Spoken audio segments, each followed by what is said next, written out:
Hello friends, എല്ലാവർക്കും സ്പാഫയുടെ പുതിയൊരു വീഡിയോയിലേക്ക് സ്വാഗതം. അപ്പോൾ ഇന്ന് ലോകത്തിലെ ഏറ്റവും അധികം ചർച്ച ചെയ്യപ്പെടുന്ന സ്മാർട്ട് ഫോണുകളുടെ കൂട്ടത്തിലെ രണ്ടാം സ്ഥാനമാണ് ഗൂഗിളിന്റെ പിക്സൽ 6നുള്ളത്. ഒന്നാം സ്ഥാനം iPhone 30ക്കാണുള്ളത്. മറ്റൊരു തരത്തിൽ പറഞ്ഞാൽ ലോകത്തിലെ ഏറ്റവും അധികം ചർച്ച ചെയ്യപ്പെടുന്ന ആൻഡ്രോയിഡ് ഡിവൈസ് എന്ന് പറയുന്നത് ഗൂഗിളിന്റെ ഈ പിക്സൽ 6 ആണ്. അതിനുള്ള പ്രധാനപ്പെട്ട കാരണം എന്ന് പറയുന്നത് ഈ വർഷത്തെ ഗൂഗിൾ പിക്സൽ 6ന്റെ യുണീക്ക് ആയിട്ടുള്ള ഒരു ഡിസൈൻ ആണ്. ഇതുവരെ ഇറങ്ങിയ പിക്സൽ ഡിവൈസുകളെക്കാളും വളരെയധികം മാറ്റങ്ങളോട് കൂടിയാണ് ഈ വർഷത്തെ പിക്സൽ ഡിവൈസ് ഇറങ്ങാനായിട്ട് പോകുന്നത്. ആദ്യമായിട്ടാണ് ഒരു പിക്സൽ ഡിവൈസിൽ ഡ്യുവൽ ടോൺ കളറും ഫുൾ ലെങ്ത് ക്യാമറ ബമ്പും അതുപോലെ ഇൻ ഡിസ്പ്ലേ ഫിംഗർ പ്രിന്റ് ഒക്കെ വരാൻ പോകുന്നത്.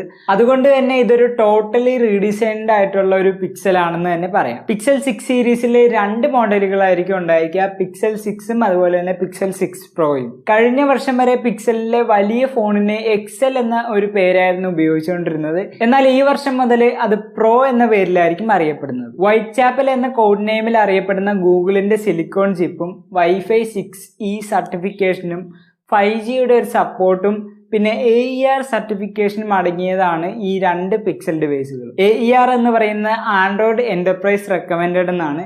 അത് ഗൂഗിളിന്റെ തന്നെ ഒരു സർട്ടിഫിക്കേഷൻ ആണ്. ആ ഒരു സർട്ടിഫിക്കേഷൻ കിട്ടുന്നതിനായിട്ട് ഒരുപാട് ക്രൈറ്റീരിയയും കാര്യങ്ങളൊക്കെ ഉണ്ട്. അതൊരു പിക്സൽ ഫോണിന് കിട്ടി എന്നുള്ളത് അത്ര അത്ഭുതകരമായിട്ടുള്ള കാര്യമൊന്നുമല്ല. ഗൂഗിളിന്റെ തന്നെ ഒരു സർട്ടിഫിക്കേഷൻ തന്നെയാണ് AER സർട്ടിഫിക്കേഷൻ. ഗൂഗിളിന്റെ വൈറ്റ്ചാപ്പൽ എന്ന പേരിൽ അറിയപ്പെടുന്ന സിലിക്കോൺ ചിപ്പ് കുറച്ച് ഇൻട്രസ്റ്റിംഗ് ആയിട്ടുള്ള ഒരു കാര്യമാണ്. കാരണം ഗൂഗിൾ ഇപ്പോൾ ആപ്പിളിന് നല്ലൊരു എതിരാളിയാവാനാണ് നോക്കുന്നത്.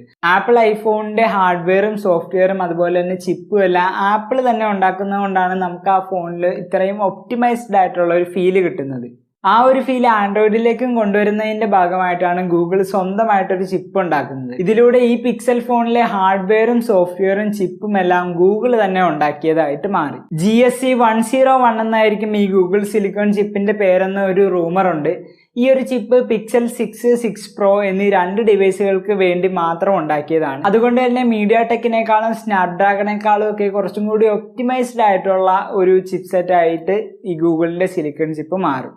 50 മെഗാ പിക്സലിന്റെ പ്രൈമറി സെൻസറാണ് ഈ രണ്ട് ഫോണിലും വരാനായിട്ട് പോകുന്നത്. 12 മെഗാ പിക്സലിലെ സിംഗിൾ ക്യാമറ വെച്ച് നല്ല ക്യാമറ ഫോണുകളുടെ കൂട്ടത്തിൽ ഉൾപ്പെടാൻ പറ്റിയ ഒരു ഫോണായിരുന്നു പിക്സൽ 4. ആ ഒരു ഫോണിന് ശേഷം ഒന്നിലധികം ക്യാമറകളുള്ള പിക്സൽ ഫോണുകളൊക്കെ വന്നിട്ടുണ്ടെങ്കിലും 12 മെഗാ പിക്സലിലധികം ക്യാമറ കപ്പാസിറ്റി ഉള്ള ഒരു ഫോൺ ഇതുവരെ വന്നിട്ടില്ല. 12 മെഗാ പിക്സലിന്റെ ക്യാമറ വെച്ച് ഗൂഗിളിന് നല്ലൊരു ക്യാമറ ഫോൺ ഉണ്ടാക്കാൻ കഴിയുമെങ്കിൽ 50 മെഗാ പിക്സലിന്റെ ക്യാമറ വെച്ച് എന്തൊക്കെ ചെയ്യാൻ കഴിയുമെന്ന് നമുക്ക് ഊഹിക്കാനാവുന്നതേ ഉള്ളൂ. ഈ പിക്സൽ 6ന്റെയും 6 പ്രോയുടെയൊക്കെ ഫീച്ചേഴ്സ് ഇതിനോടകം തന്നെ പ്രെഡിക്റ്റ് ചെയ്തിട്ടുണ്ട്. അത്തരത്തിൽ പ്രെഡിക്റ്റ് ചെയ്യപ്പെട്ടിട്ടുള്ള ഫീച്ചേഴ്സ് ഞാൻ ഈ വീഡിയോയുടെ ഡിസ്ക്രിപ്ഷനിൽ കൊടുത്തേക്കാം. ഈ ഫീച്ചേഴ്സിന്റെ കൂട്ടത്തിൽ എന്നെ ഏറ്റവും അധികം അട്രാക്ട് ചെയ്ത കാര്യം എന്ന് പറയുന്നത് ഈ ഫോണിന് 5 വർഷത്തെ സോഫ്റ്റ്വെയർ അപ്ഡേറ്റ് ഉണ്ടാകും എന്നുള്ളതാണ്. 5 വർഷത്തേക്ക് ഏതൊക്കെ ആൻഡ്രോയിഡ് ഇറങ്ങിയാലും ആൻഡ്രോയിഡ് 16, 17 ഏതൊക്കെ ആൻഡ്രോയിഡ് ഇറങ്ങിയാലും ആ ഒരു ആൻഡ്രോയിഡ് നമ്മുടെ ഈ പിക്സൽ 6ൽ കിട്ടുന്നതാണ്. ഗൂഗിൾ ഇത്തവണ ആപ്പിളിനോടാണ് മത്സരിക്കുന്നത് എന്നുള്ളതിന് പ്രധാനപ്പെട്ട തെളിവാണിത്.